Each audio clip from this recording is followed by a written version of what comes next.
Breaking news, kebakaran hebat terjadi di Batu Ampar 1 Ilir. Warga ramai-ramai terjun ke sungai. Kebakaran hebat melanda kawasan padat penduduk Batu Ampar, Kelurahan 1 Ilir, Palembang, Selasa 19 Juli 2022.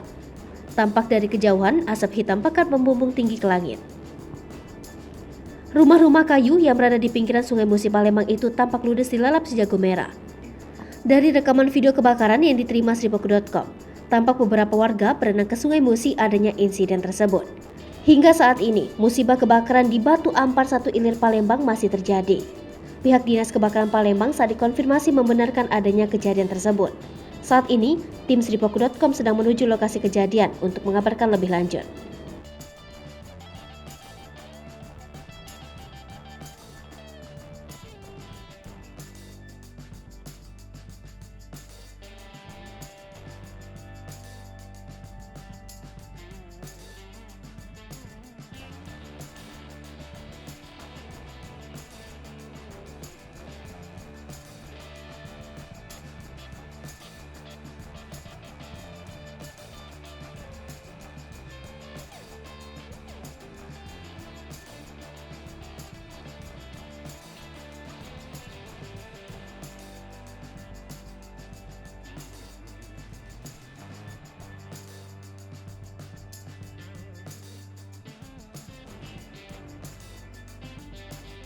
Hai pemirsa Sripoku TV, jangan lupa komen, like, dan subscribe, serta tonton terus berita-berita terupdate lainnya ya.